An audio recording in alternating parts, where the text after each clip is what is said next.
the moment a guard tried to kill Ibrahim Traore. Welcome to History Rewrites, where we dive into the most shocking and pivotal moments in history. Today, we're rewriting the narrative on a daring assassination attempt that could have changed the course of history. A guard's desperate bid to take out Ibrahim Traore. What happened, and how did it unfold? Join our community of history buffs as we explore the untold stories and surprising twists that shaped our world. If you're ready to uncover the truth and stay up to date on the most fascinating historical events, subscribe to our channel and hit the notification bell. Let's rewrite history together. Join the conversation in the comments below. Share your thoughts on this assassination attempt and what you think would have happened if it had succeeded. Don't forget to like and share this video with fellow history enthusiasts. Watch the video here. The sky over Ouagadougou was just turning orange. It was early morning, cool air, birds singing, not a soul on the street, but inside the presidential garden where flowers swayed quietly in the breeze, a man stood with a gun, aimed at the back of President Ibrahim Traore's head. The president didn't know. He was kneeling on the grass alone, praying to start his day. No guards, no cameras, just him and the morning peace. But peace was not what the man behind him came for. He came to end the revolution in one silent shot. He had waited all night, hidden, in the garden, wearing the uniform of a palace gardener, but he was no gardener. His name was Daniel Kane, and he wasn't from Burkina Faso. He was an American, but not just any American, a trained spy, a field agent working under false identity, and he wasn't working alone. He had been sent by President Alassane Ouattara of Côte d'Ivoire with full support from foreign powers, including certain interests in Washington and Paris. This is how we stop the spread of his revolution, they told him. One clean shot, and it's over. But things didn't go as planned, because just as Daniel pulled the safety off his silenced pistol, President Traore whispered something without turning around. "You traveled a long way to die here, didn't you?" Daniel froze. How did he know? Before he could think, the grass around him moved. And then, in one lightning-fast moment, Traore spun around, kicked the gun from Daniel's hand, and tackled him to the ground. Daniel was trained for hand-to-hand combat. But what he didn't expect was Traore had trained in Russia, Cuba, and the Sahel. His style was raw, fast, unpredictable, and worse. Traore didn't flinch, not even once. Within seconds, the assassin was pinned down, both arms locked behind his back. That's when the guards finally rushed in. Traore looked at them calmly and said, "No one shoots. He's not just a hitman. He's a message. And I want to hear it straight from his mouth." Daniel was dragged into a private bunker below the palace. The room was dark, made of stone, with a single chair in the middle. They sat him down, handcuffed and sweating. Traore entered the room alone. No bodyguards, no guns, just him holding a small cup of tea. He placed it on the table. "Let's talk," he said. "Where are you from?" Daniel looked up, eyes cold. "You already know. Say it anyway," Traore replied. "Say it on record." Daniel hesitated, then smiled. "I'm from Langley. I work for the agency, and yes, I was sent here, directed us from Washington. But the plan came from Abidjan. Ouattara signed off on it himself." The room fell silent. Traore sat back. "Why would Côte d'Ivoire want Magone?" Daniel smirked. "You're turning the region upside down, throwing out the French, welcoming the Russians. You become too powerful and worse, too popular. You were never supposed to last this long." Then came the twist. Daniel leaned in and said, "You think I'm the only one? Look around you, Tay. You're surrounded by smiles, but half of them were bought. Someone inside your palace gave me the gate code, and guess what? They're meeting tonight to plan the second attempt." Traore stood up slowly. His voice was calm, but his eyes burned. "Then I guess I'll have to attend that meeting myself." Daniel laughed. "They'll know it's a trap." Traore smiled. "So will I." That night, the palace looked peaceful. The guards stood at their posts. Lights were on, doors closed, curtains drawn. Everything seemed normal, but inside their war had already begun, because President Traore was no longer in his room. He had changed into a soldier's uniform, put on a cap, and covered his face with a scarf. Only 3 people in the palace knew where he was. He wasn't running. He was going undercover. Earlier that evening, after the captured spy, Daniel revealed the truth, that someone from inside the palace had given him the gate code. Traore made a quiet decision. Let them think I'm asleep. Let them think I'm afraid. I'll walk into their meeting and look my enemy in the eye. At exactly 11:37 p.m., inside a small storage room beneath the kitchen, 7 men gathered. Some were soldiers. One was a government aide, and one wore a white coat, a palace doctor. They spoke in low voices. One of them took out a tablet and read a short message. Plan Ivory Flame. Phase 2. The backup team is ready. The youngest one, a soldier named Lieutenant Bow, asked nervously, "What if Traore finds out?" The man in the white coat replied, "He won't. He's probably dead by now. The Americans said the poison would take time." Everyone nodded. They didn't know. Traore was already standing behind the wall listening. He had hidden a small microphone earlier in the room, but now he wanted faces. He pushed the door open slowly, walked in, and stood at the back. Quiet. They didn't recognize him in the soldier's uniform, not until he spoke. "You talk like men," Traore said, "but plot like rats." They all froze. One of them reached for his gun, but Traore already had his out. "Move, and I'll end this meeting myself." The doctor stuttered. How? How did you?" "You poisoned my tea," Traore said. "But I never drank it. You sent a man from America, but he talked. And now you plan to light Ivory Flame. Then let me be the first to pour water on it." Suddenly a loud knock echoed down the hallway. The door swung open. Red Lions, Traore's elite secret force, flooded in. No one escaped.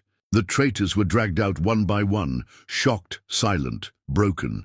But as the last man was taken away, the doctor whispered, "Something you don't understand. What a raisin done.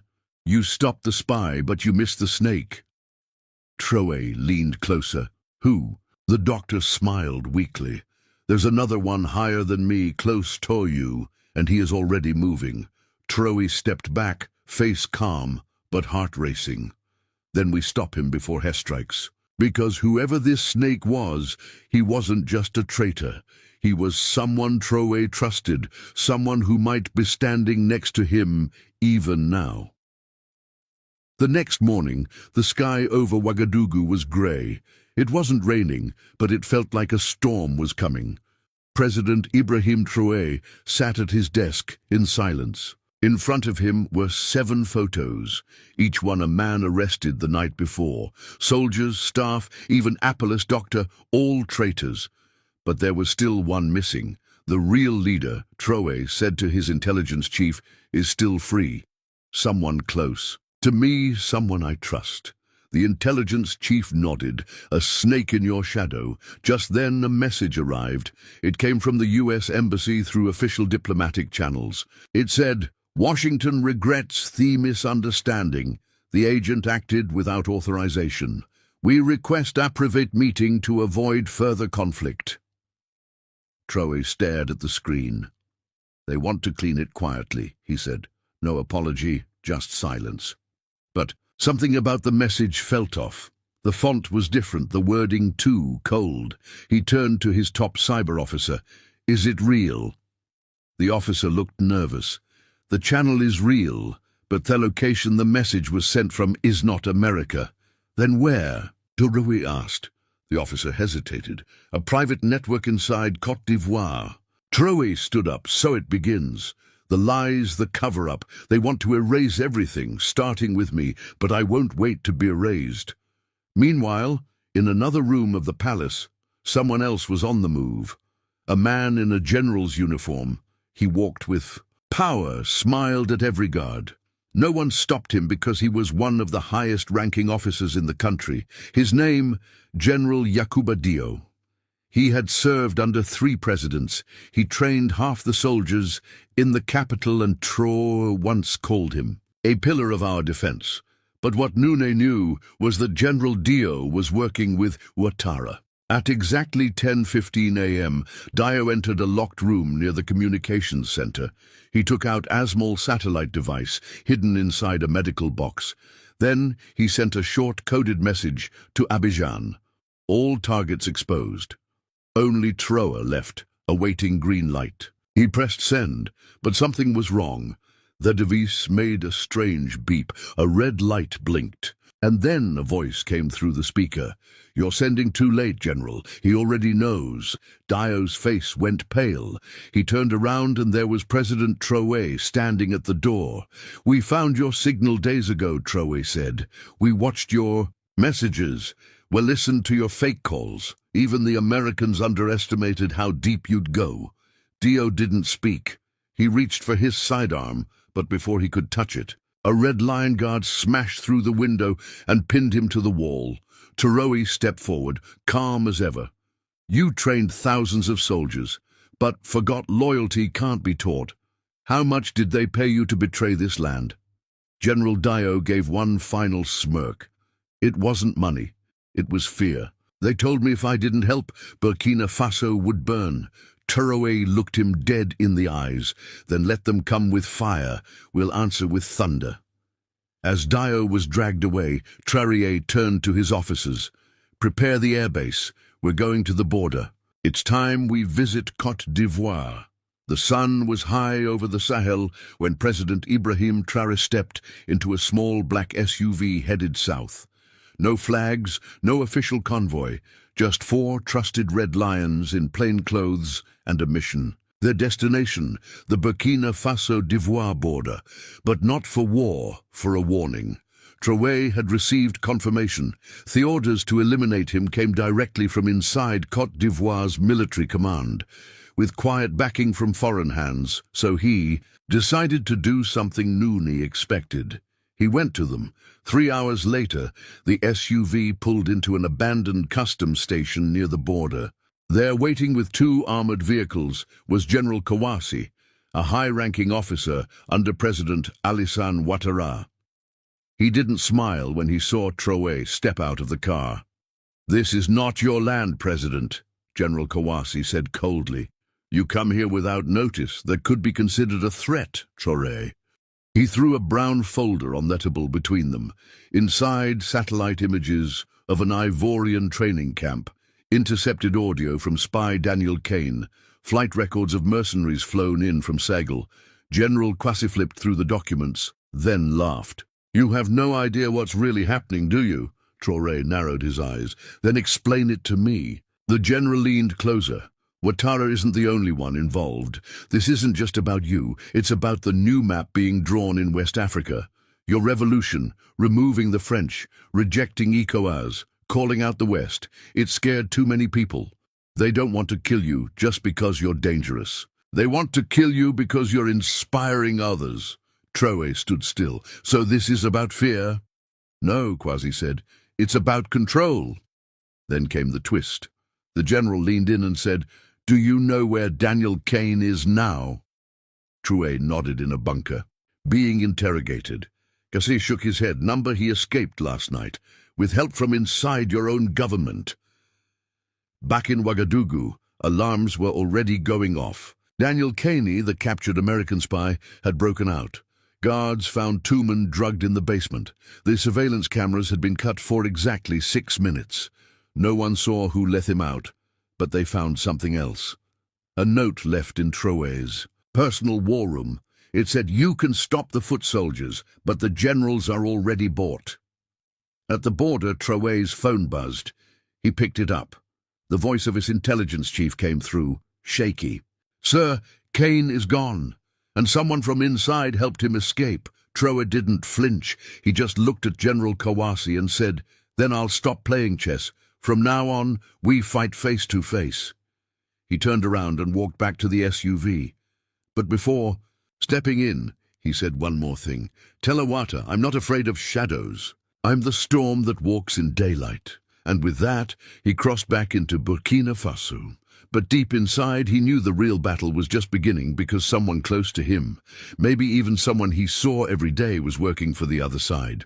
2. Days had passed since President Ibrahim Traore returned from the border. The palace wasted high alert. Guards rotated every 2 hours. All entrances were scanned. Noon was trusted, not even long-time staff. But the most troubling thing, Daniel Caney, the American spy, had disappeared without a trace. No footprints, no satellite, pings, no border crossings. That could only mean one thing. He's still in the country, Traore told his intelligence team, and someone is hiding him. Traore didn't call an emergency meeting. He didn't shout. He didn't trust anyone. Instead, he launched Operation Tinga, a secret sweep of his own government run by a hand-picked team of red lions loyal only to him. For 3 nights they watched ministers. They tapped phones. They listened in on whispered conversations. And finally, one man kept coming up, Minister of Defense, Colonel Hamidou Sangare, a hero during the Sahel battles, promoted by Traore himself, respected, calm, always quiet, too quiet. On the 4th night, a Red Lion agent followed Sangare's car after midnight. It didn't go to his home. It didn't go to the Defense HQ. It went to an abandoned colonial mansion on the edge of the city. The lights were off, but through a cracked window, the agent saw something chilling. Daniel Caney, alive, unshaven, still wearing his wrist tracker, drinking tea with Sanga. The spy had never left. He had been protected by one of the highest men in the country. Traore received the intel at 2:04 a.m. He didn't speak. He didn't blink. He simply said, "We move at 3 night quiet. No shots unless I give the order." At 2:57 a.m., 3 unmarked vehicles surrounded the old mansion. Traore himself led the entry team. They burst through the back door, flashlights off, steps silent. Inside the living room, Kane was just picking up his phone when the lights came on. He froze. Across the room, President Traore stood with a pistol aimed straight at his head. "Didn't think I'd find you this fast, did you?" Traore said. Kane didn't answer. He looked towards Sanare, who was already handcuffed by a red lion. The general, who didn't beg. He just looked at Traore and whispered, "They promised peace." Traore stepped closer. "Peace doesn't come from betrayal. You gave our coordinates. You let them in. You almost sold this country for a handshake." Kane finally spoke. "You're smart, Traore. But this won't end with me. There are others outside and inside. You think you're in control, but you're just slowing down what's already coming." Traore leaned in close. "Then I'll slow it down with fire and bury it before it touches our soil." As Kane and Sanga were taken away, one final item was found on Thetable, a printed map showing military bases in Burkina Faso, Niger, Mali, and Ghana. At the top was a logo, a private American security company. At the bottom, Phase 3, regional stabilization. Traore stared at the paper and said, "This was never just about me. This is about the whole region. They want to redraw Africa." He turned. "Unto his aid. Call a meeting with Mali and Niger tonight, no delays," because Traore now understood something terrifying. The plot wasn't finished. It was just the first test. The real war was about to begin. The air was thick in Ouagadougou. Something was changing, not just in the palace, but across all of West Africa, inside a heavily guarded war room. President Ibrahim Traore stood at the center of a long table. On his left, an officer from Mali. On his right, a commander from Niger. For the first time in years, the 3 countries were united as one force. "We face the same enemy." Traore said, "They come with papers, money, and sweet words. But behind those words are weapons, spies, and chains." He tapped on the table. A large screen lit up, showing a secret map seized from Daniel Kane. The map had red dots across Africa. Some inside army bases, others near gold mines, telecom towers, and media stations. "This is not just about Burkina Faso," Traore said. "This is about a foreign plan to control the entire region, and it ends now." That same night, Traore ordered Operation Dignity, a secret joint operation between Burkina Faso, Mali, and Niger. The mission: seize all foreign-controlled spy stations, freeze hidden bank accounts, expose the private military networks working in West Africa. But there was one final task: Daniel Caney. He was being held in a maximum security cell beneath the palace. This time he wasn't smug, he wasn't smiling, he was quiet. As Tro entered the room, Kane stood up. "Back again?" he asked. "For the last time," Traore replied. Kane looked tired. "You think you've won?" Traore stepped forward. "I didn't come here to win. I came to finish what you started."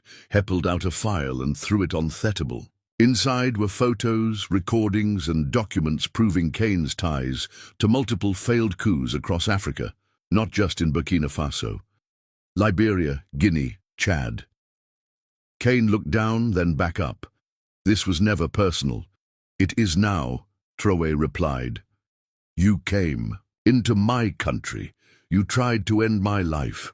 You bought my friends. You whispered in the ears of traitors. And still here I stand because I am not your puppet, and Burkina Faso will never bow." Just then, a TV inside the room lit up across Africa. News stations. "We're broadcasting live." The world was watching. Traore looked into the camera and spoke directly to every African watching this. "We are done being told what to do. Done being ruled from afar. Done being played like pieces on someone else's board. Today we end the silence. We expose every hand behind our suffering, and we take back what is ours, our land, our voice, our future." As his words echoed across the continent, cheers erupted in villages and cities. People waved flags, fighters saluted, even elders in the countryside cried. But in a quiet base far away, someone else was watching too. A foreign official in a dark suit picked up a phone and said, "He made it through. Cancel the operation. We'll find another way." Back in the cell, Traore turned to Kane and said, "You came to break a country, but you made it stronger. Now go tell them we're awake and we are not afraid anymore."